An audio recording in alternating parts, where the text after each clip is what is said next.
join me for the Pledge of Allegiance. I pledge allegiance to the flag of the United States of America and to the republic for which it stands, one nation, under God, indivisible, with liberty and justice for all. Sherry, will you do roll call, please? Erica Connor. Here. Mary Diamora. Excused. Joel Frederick. Yep. Andy Mankey. Here. Art Schneider. Here. Craig Verts. Here. Jeff Vogel. Here. Jill Warner. Here. Jerry Winchowski here. This is an open meeting and has been noticed as such. Any citizens' comments? None. None. All right, we're moving on to consent agenda, approval of board minutes of July 15th, 2019, and approval of vouchers numbers 123886 to 124059 in the amount of $2.2 million and change.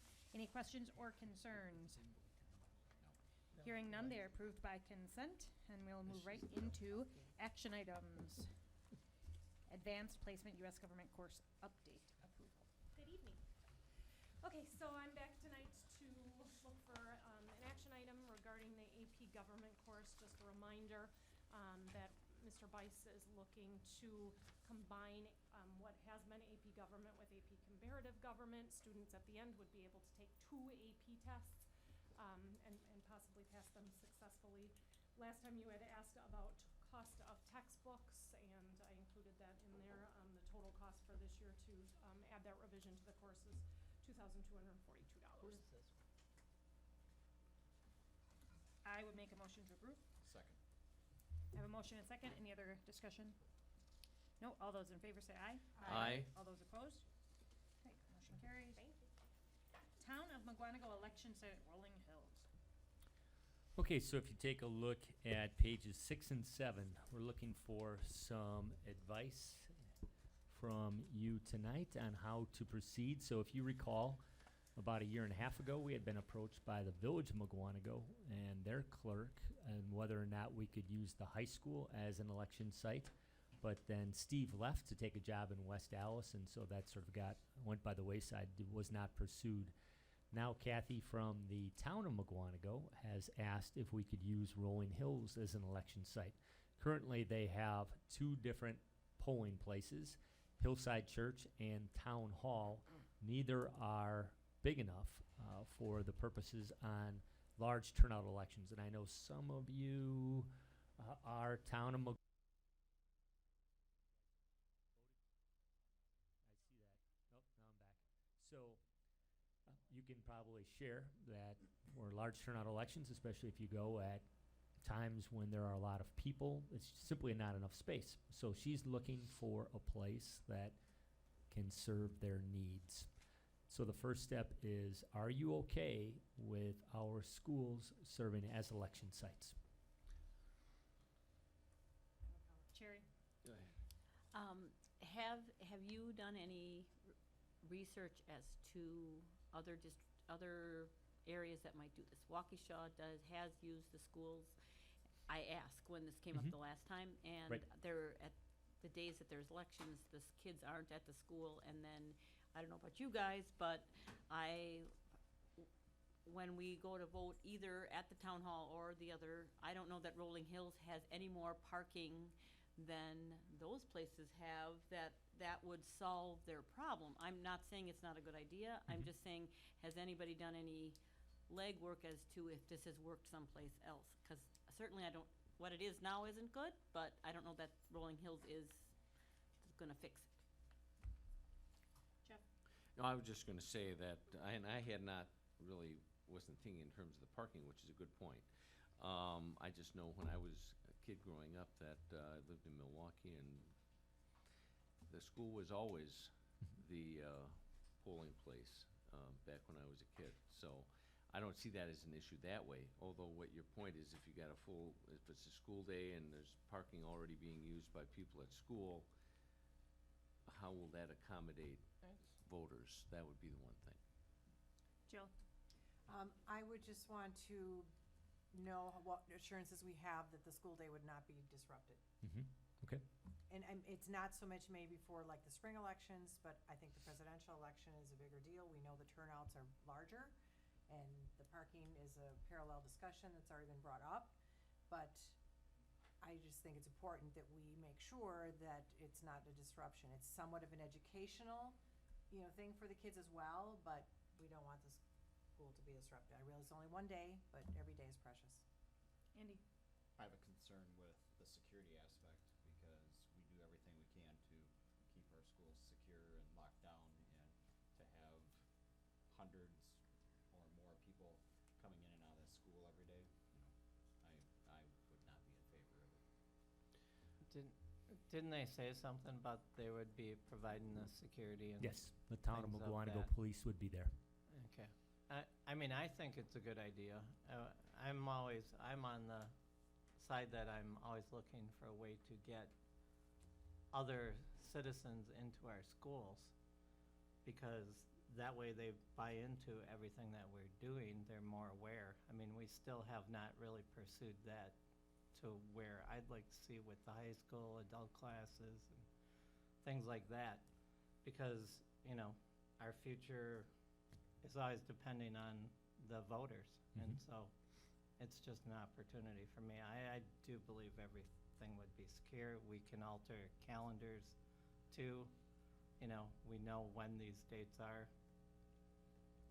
So the next large turnout election will be the presidential primary next April, so April of 2020.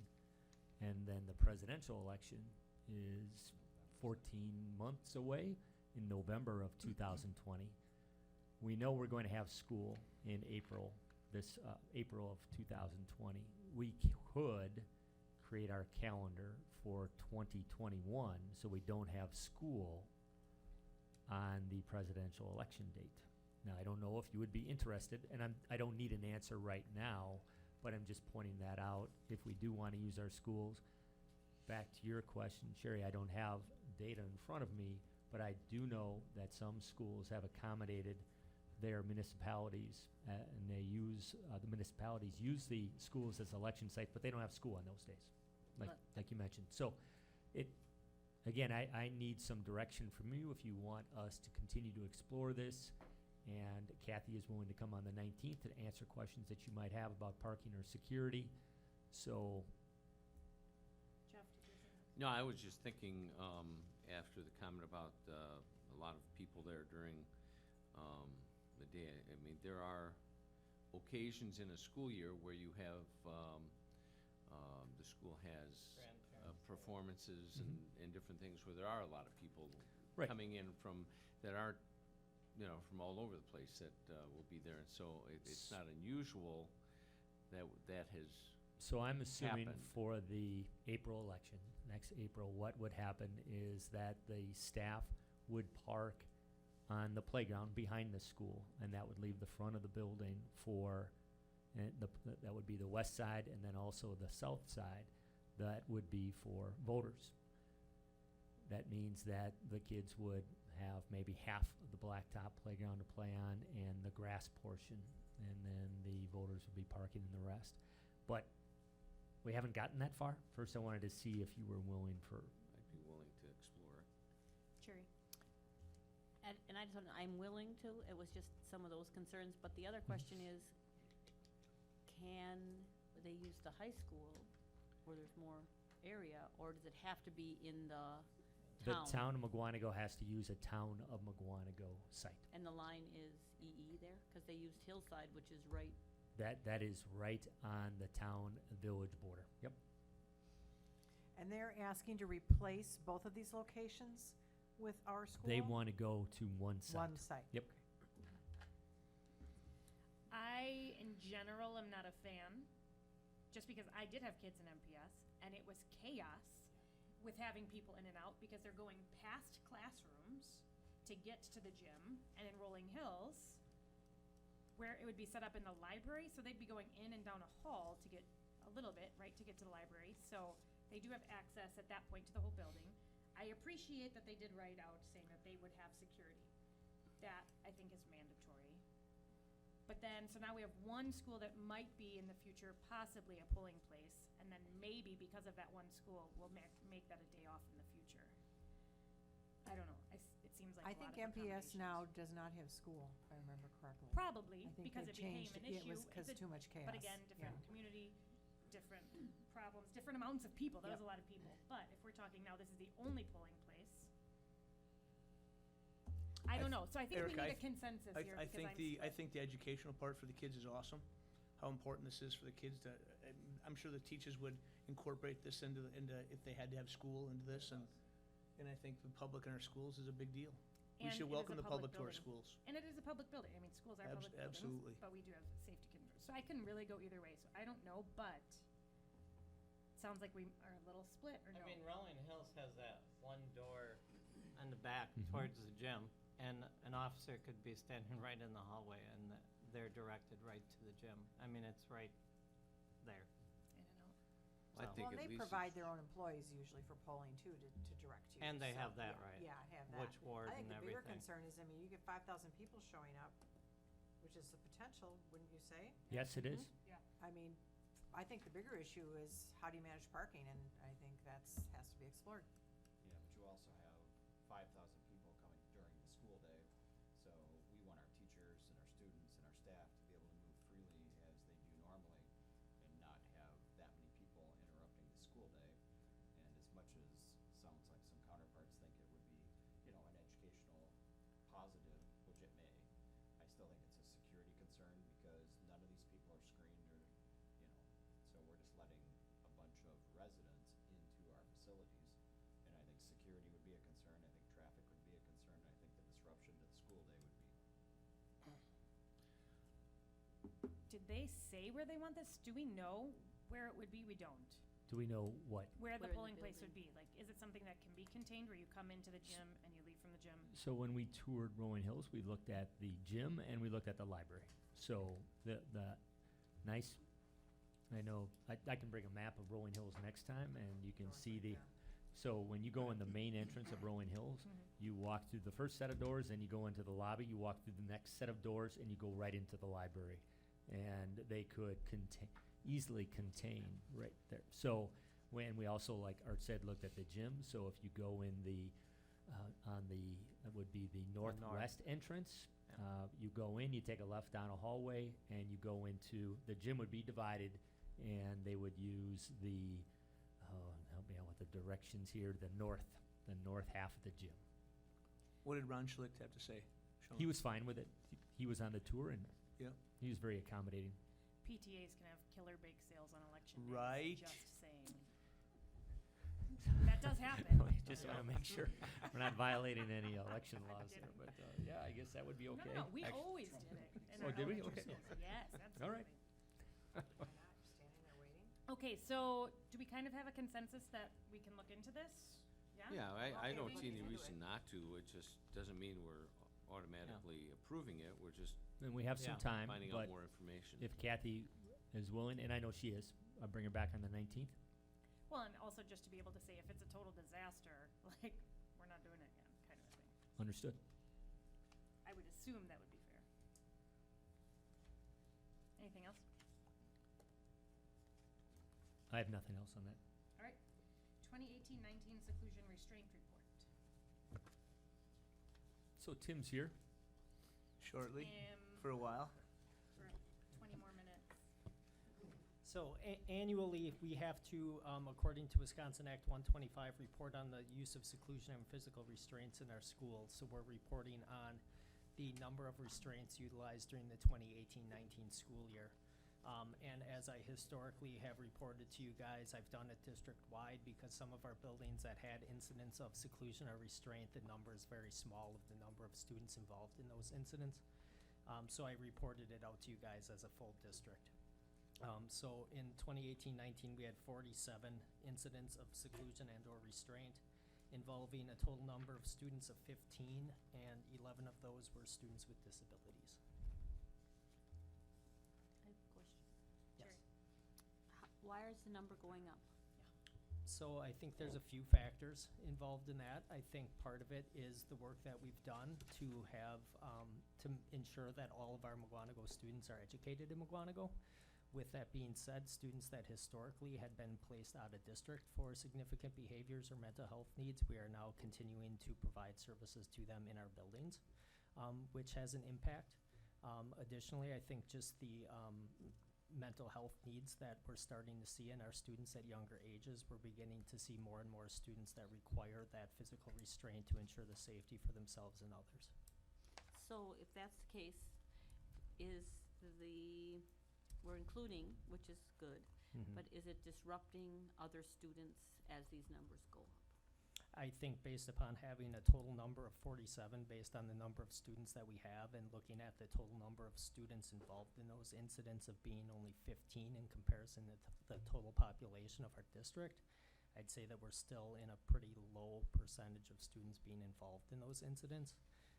We do try to ensure the safety of all students, primarily the student that's acting out in those situations first, but from my perspective, I don't think it's a drastic disruption to the school day for others in their learning environment.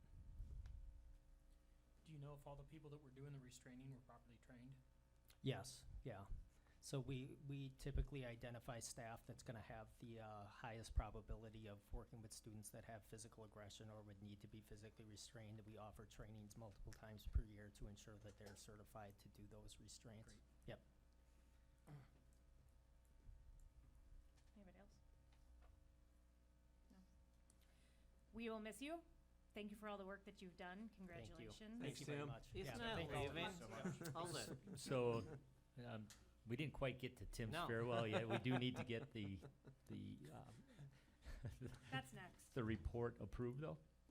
Oh, I make a motion to approve the report. Do we have a second? Motion and second. Any other questions or discussion? Okay. All those in favor say aye. Aye. All those opposed? No? Okay. Appointments, resignation, retirements. Bye, Tim. So on page 9, and as you know, Tim is resigned to go to Greendale, and we do want to thank him for his 3 years of service, and he has done a really nice job for us, and we wish him well in Greendale. How many minutes from your house is the office? It's about 3 minutes, so, you know, that's great for Tim and his wife and their 2 young boys, so congrats to him. Thanks, Tim. We should do this separately. And his letter of resignation is in the packet, so at the back. So if you want to do that separate, but then Susan also has a hire that she wants to get approved tonight too. Okay, well then, do we have a motion for Tim's resignation? Motion. Second. Because Art plans on voting no. Sorry, Tim. Exactly. All those in favor say aye. Aye. All those opposed? No. All right. It passes. And I didn't want Patricia to take it personally. And appointment. So we have one new hire, that would be Patricia Gregg. We're recommending her for the Library Technology Specialist at Clarendon. Patricia Gregg is a retired Air Force personnel. Her and her husband have relocated here with their 3 children to Mugwanago. She actually went back to school and did her student teaching last spring at Parkview Middle School. And she is going to be licensed in elementary K-5 as well as in library specialist. So we are recommending her for Clarendon Library Technology Specialist. I'll make that motion. Second. I have a motion and a second. Any other discussion? All those in favor say aye. Aye. All those opposed? All right. Thank you. Good job, Art. Finance and facilities. We're skipping their site. Okay, 2019-20 tax levy and budget. Okay. Story time, everybody. Buckle in. Real quick. All right, so the goal here tonight is, I'm sorry, I'm gonna pass out one thing. I'm gonna try to reduce everything down to the simplest terms. Sean, can you pass that down? Yes, This absolutely. isn't near site. Famous last words. We're doing tax levy and budget, not near So site I plan. wanna make sure that the board understands the tax levy that we're gonna, present to the community here at the, annual meeting in September. And the budget, those are the 2 main things. So the exhibit that Sean's handing out, you have the tax levy on top. And the following page is a summary of the expenditures and revenues for all the funds that we have. So in a nutshell, these are the 2 most important things that I wanna drive your focus towards, but there are underlying details. I'm happy to answer any questions. I wanna get the board in a situation where that you're comfortable with this. If there's any changes or requests that you'd like to see, I'd like to do it prior to August 19th, because I like for this budget, or a budget you're comfortable with, to get approved on August 19th, and then we'll move forward in the month of September. Well, Okay, so without further ado, I'll hop into this here. We're gonna do this in a two-step process tonight here, okay? We're gonna talk about how we receive our revenues with a focus on equalization aid and the tax levy. Those two things are 90% of our revenues, and it's the biggest element of our financial story. And then step two, we'll talk about how we're spending it. Okay, step one, going through our mathematics, what we're gonna do here is that equalization aid plus tax revenue is going to be limited by what's known as our revenue limit. We talk about this all the time. $9,700 per kid is what we're gonna get. Again, that's 90% of our revenues. Some of that will come from state aid, the rest of it will come from property taxes, and I'll walk us through the math here tonight. Shared cost in the 18-19 school year that just completed will lead to next year's equalization aid. Too much spending and you shrink aid, too little spending and you shrink aid as well. So we try to find that sweet spot, and I think that we've really done our best job of it ever coming up. $48.3 million in shared costs in 18-19 is gonna lead to $21.2 million in equalization aid. This is my best guess at 21.2. That's not a lowball number where I'm gonna come back with a lot higher number once this is finalized by the state on August 15th, or excuse me, October 15th. I think this is my best actual guess. So we'll see on October 15th how close I was, but this is 1.7 million more in equalization aid over last year's, which is a 9% increase. I think we might win the overall, if that holds true, we'll win the biggest increase prize here in the state. So I'm looking forward to seeing how we come out with that. Mr. Carter, can I say something real quick? Yes. Your car was here all day yesterday. here You a lot, probably but you not probably as should long. maybe go home and see your wife and children sometime. We appreciate The your increased service. equalization aid, I Just- do it I'm for the just- community. I would like to make everybody Thanks, aware Craig. that. You're welcome. Okay, sorry, I didn't have my I didn't microphone there stop earlier. in. I didn't stop in, but I was here all day. All right. All right, so we have step one completed. We have $21.2 million in equalization aid. Let's go to step two then and calculate our revenue limit. Our revenue limit is our 3-year average times $9,700 plus or minus any adjustments. We're going to assume we have 44,707 kids. Is that too loud? Okay, sorry. For all the people at home, I want to make sure they hear, Sean. We're going to assume that we have no growth, which leads to a 3-year average of 4,707 students. You try the one down there, maybe. I'm not sure. Good. And then we are going to add in an additional $534,000 on top of that. That $534 additional dollars in our revenue limit, $350,000 comes from the last referendum, and another $175,000 of that comes from students who, if you look at that map, students who live in our school district boundaries but attend private charter schools and are eligible to participate in that program. The cost to send those kids to that school gets added within that $534,000. We're going to talk about that more in a second because that was a point of discussion last year. I want to make sure the board's comfortable as we move forward this year. So overall, the bottom line is we have a revenue limit of $46.1 million. So if we know that's our revenue, then we can back into our property tax number, and we know that number is going to be $24.8 million. So what this is saying then is that we get $9,700 per kid. 46% of that number comes from the state, 54% of that number comes from the residents of the Mugwongo Area School District. Of that money we get, the equalization aid, the $21.2 million, we're going to put that money into Fund 10 for use in Fund 10 and solely in Fund 10. And then of the $24.8 million, the school board gets to decide how they want to carve that money out into Fund 10, which is the general fund. Fund 38, which I'll call the school board's credit card. And then Fund 41, which is money set aside for our buildings.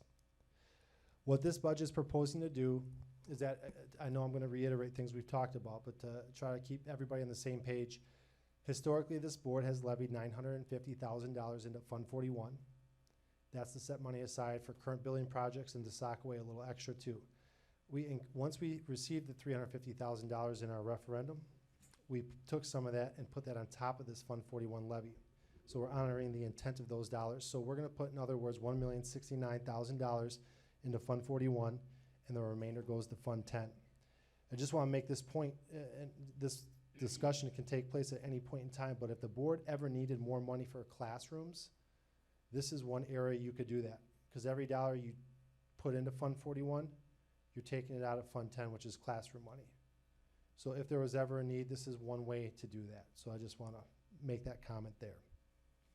Beyond the $9,700 per student, the voters of the district can give permission through a referendum for us to levy additional taxes above and beyond the $9,700. Our 2020 calendar year debt payments that we need to make to stay current on our bills for the high school project are $3.3 million. So that's a part of the overall levy. And then we'll continue to levy $130,000 for our 2 school resource officers there. The school board has full control of Fund 80. The community has control of Fund 39, okay? So when you add it all up, we're looking at a $28.2 million tax levy. This is about $85,000 less than last year. So last year's levy, this is about a negative 0.3%, so we're going down, which I think this is pretty remarkable considering that we're increasing the funding for our students from $9,400 to $9,700 and we're simultaneously walking taxes back. I think the biggest thing that's contributing to that is increasing our equalization aid and doing what we can to always push that number forward. At the overall levy, if you look at the 5 funds and the levies that come with them, in Fund 10, that levy is up about $120,000, okay? Funds 38, 41, and 80 are all the same as they were last year, and Fund 39, our long-term debt, is gonna decrease by about $200,000. All added up, we're decreasing our tax levy by $85,000. So I talked earlier about we have $9,700 per student, and then we're gonna add a few adjustments on top of that. You can see in our 18-19 levy, we added an additional $175,000 on top of our tax levy to pay for students that participate in the Wisconsin Parental Choice Program or private charter schools. Here you can see there's $151,000 in the 18-19 levy. That just reflects students participating in regular education vouchers. Students can also access it within special education. There was like an additional $25,000 there, so it all added up to $175,000. But my point here is that you can look at the year-to-year increase for all the districts locally, and Muskego and McGuanago were well over 100%. We are over 400%. I wouldn't be shocked if we increase this levy from $175,000 to $400,000. We don't know, and we can't guess how many kids became eligible that live in our district boundaries and attend these schools, but this recent track record says these things can double pretty quickly. So I just kind of want to bring this up because what happens then as we do our math, and you see that $534,000, if that number goes up, that $46.1 million number also goes up. And as we look at this right here, if the bottom line increases and equalization stays the same, that means the tax levy is going to go up. So in simplest terms, that the charter program, if those numbers come in higher, you know, right now we're projecting an $85,000 decrease in the tax levy. We could easily go up a $200,000 increase, which is contrary to the message I'm delivering tonight, but it's really out of our control. When that bill comes, we levy that tax, and we can't control that. So I just want to see if there's any questions about that. We talked about that at length last year. We doing good so far, everyone? Art, you awake? Yeah. Cool. All right. So going into our budget, how we're going to spend that money here, just to summarize our revenues real quick here. These are the top 8 revenues in Fund 10. We just talked at length about the first 2. That's 90% of our revenues. That's $9,700 per student. We spend more than $9,700 per student because we're getting revenues in addition to that $9,700 per student. You can see those here. We get about $4 million in open enroll-in tuition. We're going to get another $742 for categorical aids. That works out to almost $5 million. You can see the other significant revenues that we have. So those are those are our top 8, and altogether we have an additional $2 million in revenue this year as compared to last year's budget. Notes on the Fund 10 expenditures. I'm definitely going at a 30,000-foot overview here, but you can ask any questions you like about details now or later. Right now, because of the timing of the biennial budget, I did not expect, I built a budget originally that was going to go from $9,400 to $9,500. That was state law previously. The current biennial budget let us go from $9,400 to $9,700, which is a newfound source of revenue that we didn't anticipate. Now that we have that money, we're currently reviewing our district list of needs and reprioritizing what we want to do so we can responsibly spend this money on the correct things at the correct times. This budget does have between Fund 10 and Fund 27 where all of our employees are paid from. there's a $463,000 increase in salaries and benefits. And altogether, this is going to lead us to a projected fund balance of 29%. Now, that number is in excess of the school board policy, which is 15 to 25. Why I'm bringing this here is because there is some uncertainty surrounding the Palmyra Eagle School District. Now, time will tell with how that plays out. You all know that that process is in motion. When we do our revenue limit, we take our $9,700 per student, we multiply it by a 3-year average. Any of those students who come into our district don't bring $9,700 with them. They bring a third of that in the first year and 2/3 of that in the second year. And it takes 3 years of those kids in our district for us to realize the full $9,700. So it's very possible that these students come and they have full bills attached to them. You gotta buy the teachers and the supplies and everything else that comes with it, but you're only getting a third of the funding. So it's very, very conceivable that we would have a need for fund balance at this time next year based on how that plays out. And furthermore, with that, as assets and debts get assigned, if it gets down to it, which seems very likely, there's going to be significant debt in the millions coming our way that will be attached to us, or assigned to us, I should say. So there is very likely a need to have good fund balance to absorb that when that does happen. Is there any questions on that? Okay. The other funds, to go through these quickly, again, these are summarized on page 2, the second page of the handout that Sean gave out there. If you're looking at the revenues and expenses and the differences between those two, you'll see how these budgets are designed. So Fund 27 is our special education fund. Overall, we're proposing a budget that's $180,000 more than what was budgeted last year, so we're increasing that special education investment, in other words. But it's a break-even fund with no fund balance at the beginning or end. Fund 38 is again, it's called the school board's credit card debt. There's $1.5 million set aside to pay off the remaining bills from the prior boards, but we'll pay that all off at the end of next school year.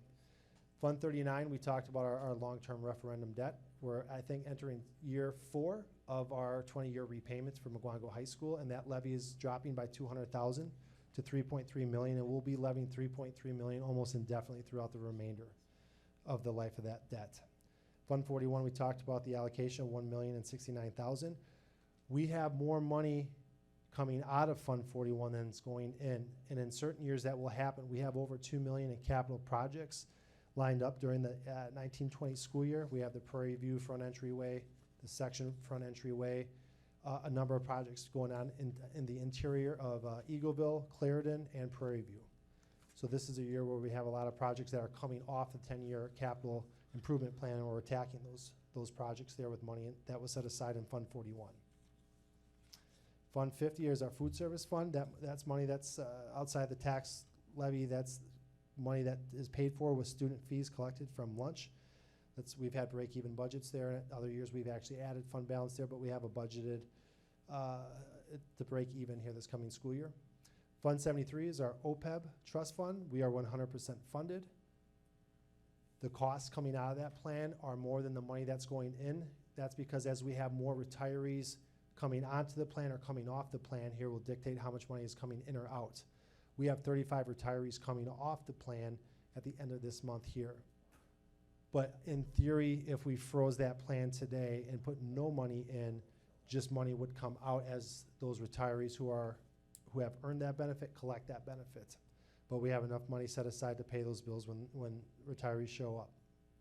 Fund 80 is our community service fund. Again, the only thing we have there currently is our school resource officer, but we do have just a little bit of fund balance there if we were to take on new initiatives or do something around adult education or anything that's community service and outside of the school resource officer aspect. There's a lot of different ways you can go with Fund 80 if the board decides to choose to go in those ways.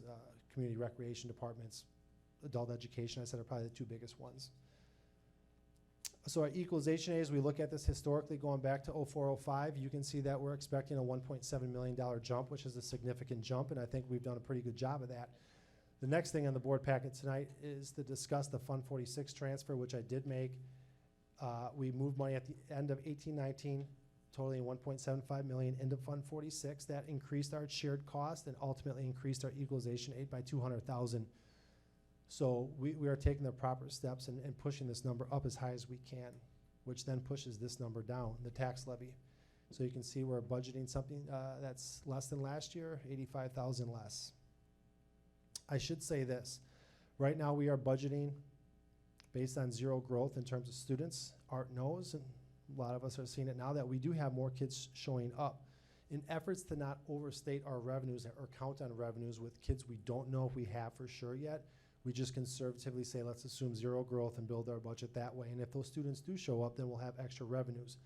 For every additional student that does show, is additional money on the tax levy. So what could drive this up? In other words, a decrease from my estimate of equalization aid, or an increase of student enrollment. Those two things can and will drive the tax levy up. Okay.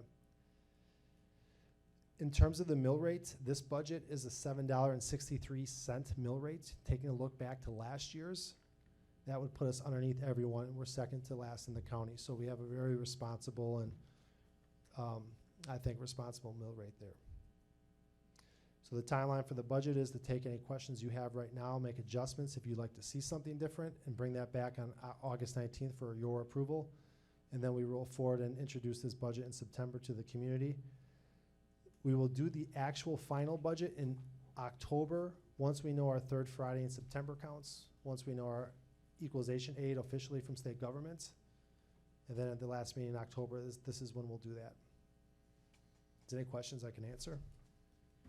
Tom, I had some detailed questions. Do you have those schedules handy to put up there, or should I go over this with you at a later? After the I meeting? don't have them electronically, but I'll certainly go through them with you for sure if you'd like to, Jill. Right now? No, I mean afterwards. Sure, we can do it afterwards. Let's do it That's fine. afterwards. Okay. Just some general questions, because I looked at the detail and some things pop up, and I just want to know answers. I'm sure they're all explainable. Anyone else? All right, thank you. Okay, pupil services, or are you going, sorry. Was that technically Fund 46? So I told you I would update you all on that, and I did make the full $1.75 million transfer and increase that equalization aid up by $200,000 over my estimates. I just want to let you know that I did that. So we put away another significant piece of money for future building projects. If you take a look at that handout Sean gave you, the second page there, you'll see in Fund 46, I think we have $3.2 million. I'm sorry, I gotta revisit my memo. That's right. Yeah, that's good. Yep. So if you look at the money that's set aside in Fund 41 and 46, those are the dollars we have it set aside for buildings. Remember those now we have that 10-year capital plan that we update annually. We look at what do we need, what's on the radar. If it's something that needs to be done in a year, we'll visit it at that time, but if it doesn't make sense, we delay it until it really needs it. We do that in a responsible manner, not in a manner where we're delaying things that must be done. All right. The last time I looked at this, we led the state of Wisconsin in fund balance in Fund 41. So, I mean, we're in a really good spot with that, is what I'm saying. Any school district, I know it would trade places with us to have our money that's in our 40s funds or in our Fund 73. To be 100% funded, board's done a good job historically, and it's good work, y'all. Way to go, Craig. Yeah. Okay, pupil services, 18 and over transition services. Okay, so Tim is here again to talk about our 18 and over program, but he also has brought Eric Weir and Randy Jensen. And I know you've all met Eric before, one of our program coordinators, and Randy is one of our special education instructors, and she is the coordinator for our 18 and over program. So I guess they don't need Tim, so. But a little quick brief. You're gone. History quick. Not So listening. When I arrived, we did not have a transition specialist at all in the district. Traditionally, school districts, as students become age 14 and over, provide services for transition for students with disabilities, whether that's community living, rec and leisure, school-based experiences, job experiences, and they have somebody in a role to help facilitate students gaining access to those experiences. So over 2 years ago now, we started analyzing, where are our students, how many students have a need for these additional transition services. And we noticed that we had a pretty large bubble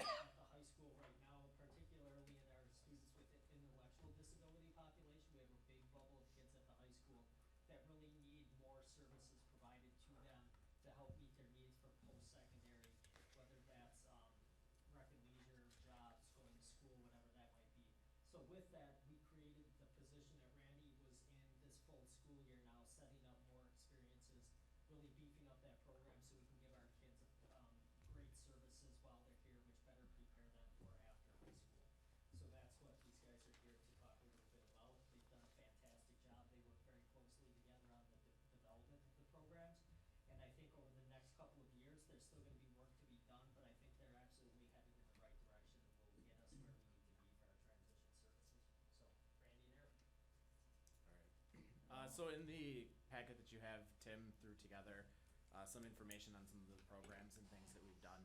So historically, one of our speech pathologists at the high school has always offered a community group to students that she worked with. That group went out one time in a week for roughly 120 minutes in the day to access some various sites around the community. They would go to Prairie View's library and help check things in and out. They went to the Mawanago Food Pantry. They would go to Polka Dots, End a Leash, Associated and Citizens Banks. They would also do some rec and leisure opportunities. But that was really the only kind of outside of school activity that was taking place, and that was really only done with a small group of students. The primary issue that we ran into is access to the community. So a handful of the students that we're talking about do have significant mobility issues, and so getting around in the community wasn't always easy.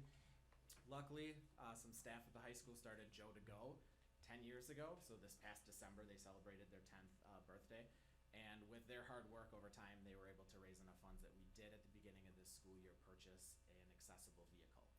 So we now have a van that can take students with and without mobility issues out into the community. So that was a big step in the right direction for us and allowed greater access to different aspects of our community. They still do some activities such as Puppy Love, you may be familiar with, where some of the students make handmade dog and cat treats and then sell them to people, the staff in the district. There's a vocational skills class that goes on. We do some soft skills training programs. We bring in outside groups to kind of work with our students. Obviously, we have connections with DVR and other community agencies. But what Randy was really able to do this last year is with that van, she was then able to kind of network with community partners to really work towards establishing greater programs.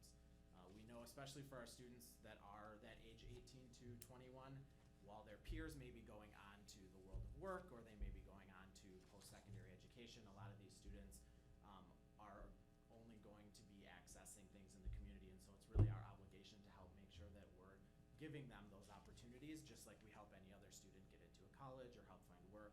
And the best way to do that is getting them active in the communities that they live in and getting them out there and contributing to the community that they live in. So Randy's gonna kind of talk about some of the things that we're hoping to do this next year and then into the future with the programming. Thanks. So, this year we will have a full-time 18 to 21 teacher that will primarily work with our IB students. So getting them out, like we said, in the community, hopefully at least 50% of the day. We're still establishing those community partners. So, I'm gonna hand out some brochures today for you guys, and if you could share that information that I have in there, some work that they have done, just to get our name out there to say that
do think long-term, we would like to see this program actually start and end its day in the community, because most students who are 18 to 21 aren't stepping foot into our school buildings.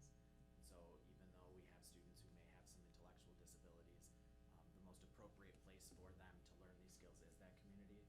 A lot of districts do seek out partnerships with either apartments or rental units in town where they can start their day and end their day on those properties. They can learn independent living skills, and then for part of the day go out into the different job sites in the community. So that's something we've talked about kind of exploring as well in the community in the near future. The population of the students that we're really looking to target with this is going to increase for us the next couple years. We have a huge number of students entering the high school this year with some pretty significant intellectual disabilities, and they'll do their high school career for 4 years, and then there could be an additional 4 years after that that they legally can be with us. And there's another wave that will be coming up from the middle school the year after that. So it's definitely something that we will see continue to grow, and is definitely there's some room for us to do some really awesome, well-needed programs for these students. Any questions? I'll hand out some. Yeah, we'd like to see those, yes, absolutely. I guess you mentioned significant numbers. Can you put a parameter around significant numbers? Sure. So going into this next school year, students with intellectual disabilities at the high school will have a 32, which is a huge leap. This last year we had just under 20. And then there's another group of 8 that we know of that are 8th graders this year. So in the next year, another 8 will join that. So we'll be at almost 40 students. And so those students will range anywhere between ages 14, typical freshman age, through 21. And then, let's see if I can remember this right. Our 18 to 21 numbers for next school year are at 5. So 5 students that are actually age range 18 to 21. The year after that, then that jumps up to 11. So it'll be at about 11, and then every year after that, we add anywhere between 3 and 6, depending on the size of the class.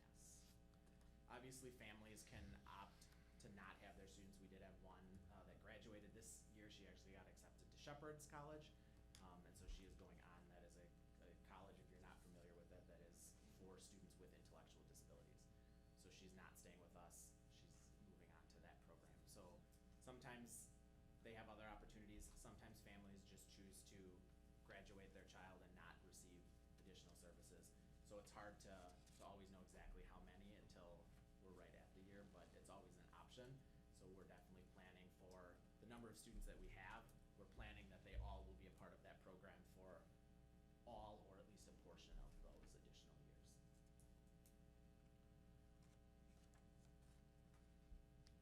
Anybody else have any questions? Thank you for the work that you guys are doing. Thank you. Thanks, guys. Personnel Committee review.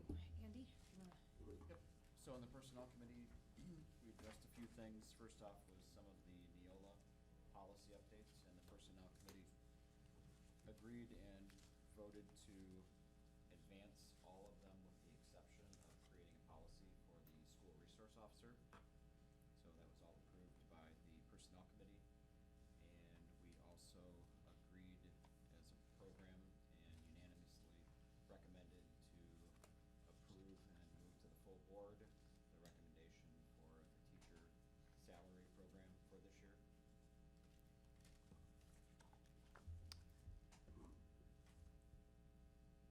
So you want to go first? Go ahead. Go ahead. Okay, so the plan would be that we have 4 policies, that the committee reviewed the 5 policies. 4 of the policies they recommended for approval. So we would bring those first 4 back to you on the 19th for board approval. So technically, that was the first reading. And then if you have any questions right now with the Personnel Committee regarding the FMLA changes, the homebound instruction program, conflict of interest, or schools and governmental agencies, now would be a good time to ask those questions. And then also, as Andy said, they agreed that we did not need the school resource officer policy So we will see all of those under action items to approve. on the 19th.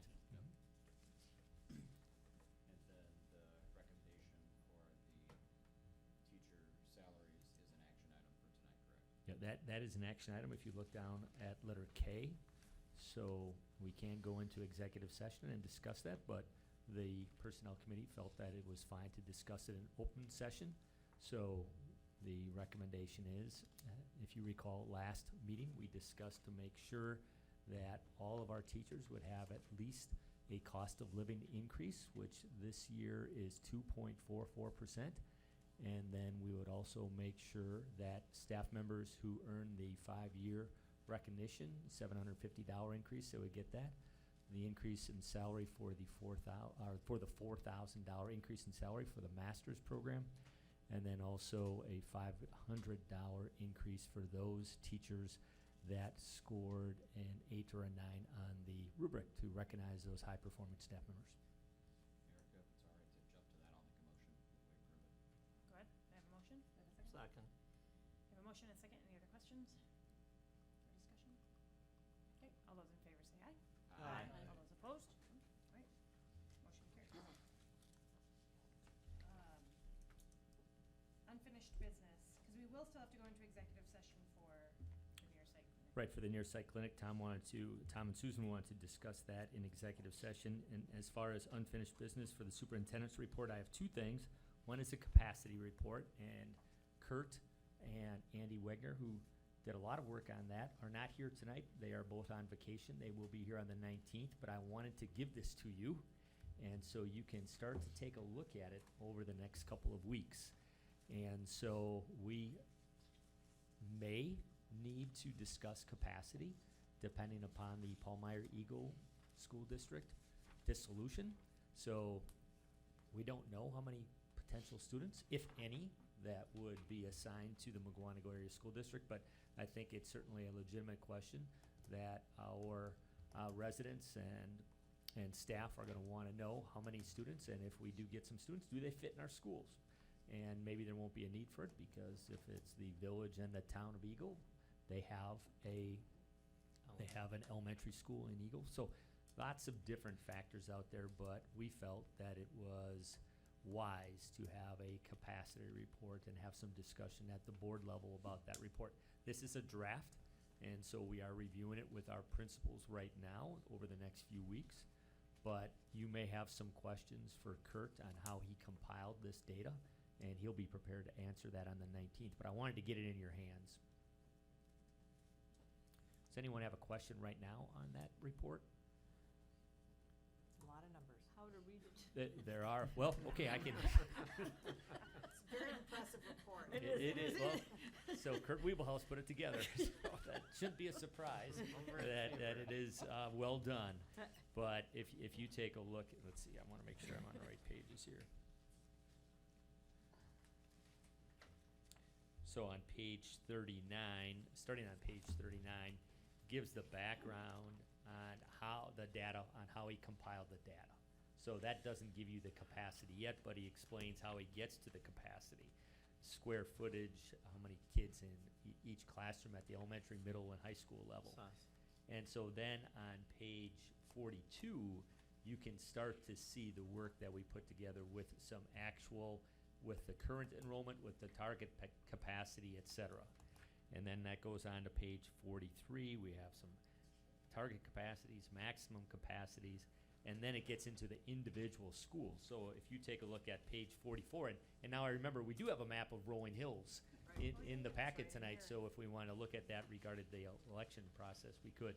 But on page 44, we have Big Bend Elementary.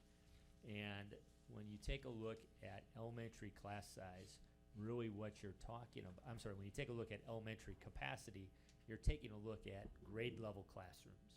So Big Bend is what we call a 3-section school.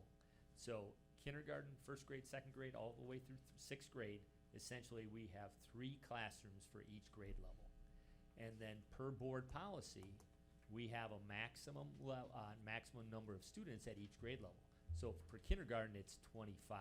For first and second grade, it's it's also 25, and then it increases as you go up. So using those and the classroom space available, that's how he comes up with his capacity. Now, there are some more intricacies in there that he'll explain on the 19th.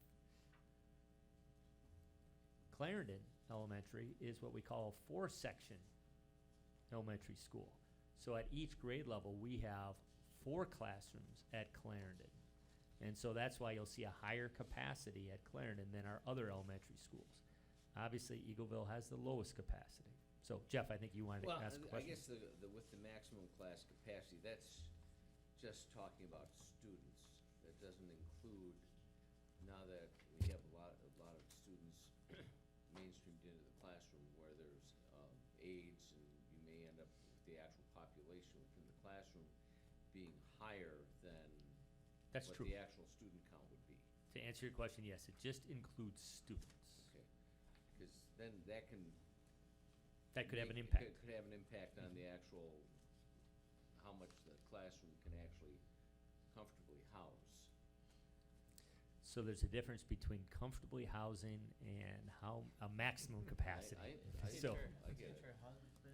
so we're not recommending that we reach maximum capacity, but Okay. we do want to demonstrate if we have room in our schools. The other question, when I was looking through it, was square foot per student, and the difference in how we educate now versus how, with our curriculum changes and how we're trying to educate. So that does affect our capacity, but it's not in the capacity number. It's the same as what Jeff is really saying. It's like, okay, so our capacity is here, but not with the curriculum we're doing, because you need different kinds of facilities in order to facilitate the curriculum we have approved. So is there going to be a way to put a report together to compensate for that? And that's why we're sharing this draft with you now, so we can get your questions and your concerns, and then Kurt comes back on the 19th. He can give you a better explanation for how this was determined, and then we can make adjustments as we move forward. When's Kurt going to be here? On the 19th, not soon enough.